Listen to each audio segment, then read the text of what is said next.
À présent que je n'ai plus de troubles alimentaires, que je ne suis plus bloquée dans des régimes infernaux, je ne vous dis pas le bonheur que j'ai à faire mes courses.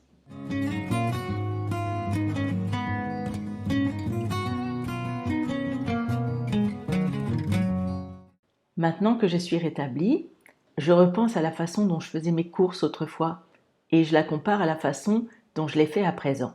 Franchement, comme tout est tellement plus peinard. D'abord, j'ai plus besoin de regarder sans cesse les étiquettes ou de les scanner. Mon dernier régime, c'était Weight Watchers et franchement, leur système de points, c'était une galère sans nom. Quand on faisait nos courses, on pouvait scanner les étiquettes avec une application dans notre téléphone qui nous disait combien de points faisait tel aliment. Et je passais tellement de temps à faire ça dans les magasins que je me rappelle que parfois il y avait des personnes qui travaillent dans les rayons qui me demandaient « Tout va bien madame ?» Et non, j'allais pas bien en effet. J'étais coincée dans un système complètement obsessionnel, orthorexique. Je ne pensais qu'à ça. Et à la maison, il fallait encore continuer à peser, à compter, à calculer. Enfin, c'était de la folie.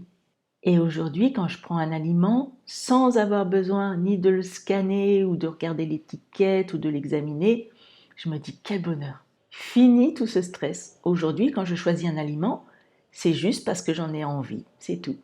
Et puis je prévois pas à l'avance. Je fais en fonction de mes humeurs, de mes envies du moment. Je me laisse porter. Je n'ai plus peur d'aucun rayon, d'aucun produit. Je crois que je les ai tous essayés.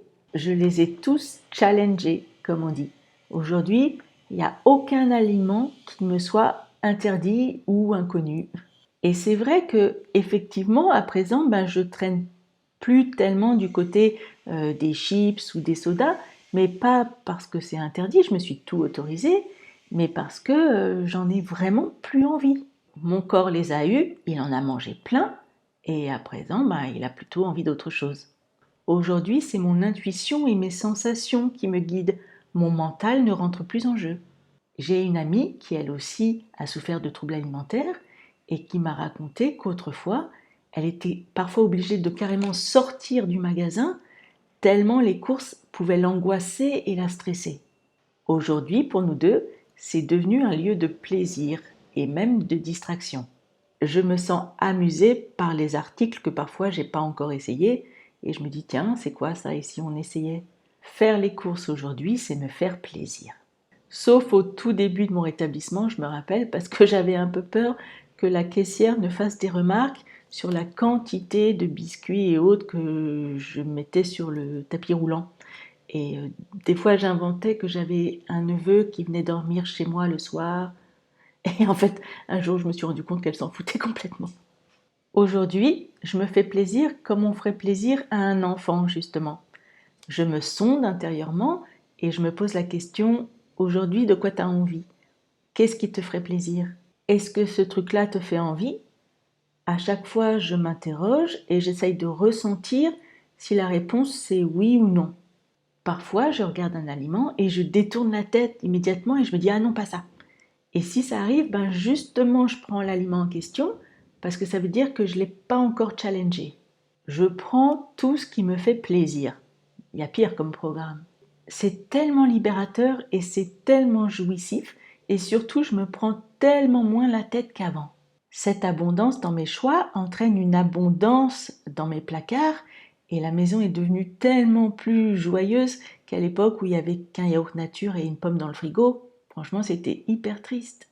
Maintenant, je m'en fous de si c'est bio, pas bio, transformé, non transformé. Je ne choisis les aliments qu'en fonction de si je les trouve bons ou pas bons, et en fonction de mes humeurs. C'est tellement plus détendu. Pour dire la vérité, je ne m'intéresse pas plus que ça à la nourriture aujourd'hui. Quand j'étais en restriction, je passais mes journées à penser à mes repas de la journée, à la façon dont j'allais les préparer. C'était de la faim mentale en fait. Aujourd'hui, je ne pense plus à la nourriture à part au moment où je la vois ou au moment où j'ai faim.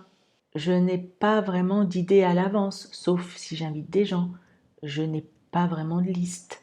Je me laisse porter par les envies du moment que je ne réfléchis plus 10 000 ans à l'avance. Aujourd'hui, je mange pour vivre et je ne vis plus pour manger comme autrefois. Normal, je suis plus affamée et en souffrance. Aujourd'hui, la nourriture est devenue simple, facile. Ça ne me prend plus la tête comme avant. Et tout cet espace dans ma tête de libre me sert à présent à faire autre chose. Aujourd'hui, je fais cette chaîne YouTube par exemple. J'ai l'énergie et le temps de la faire. Alors qu'autrefois, toutes mes journées et tout mon temps étaient occupés à penser à mes calories et à mes exercices physiques. J'étais si absorbée par la question du poids que rien d'autre ne comptait. Aujourd'hui, j'ai davantage d'amis et d'interactions sociales. Tiens, d'ailleurs, il faut que j'aille faire des courses. J'ai un dîner ce soir. Je vous embrasse. J'espère que ça a aidé.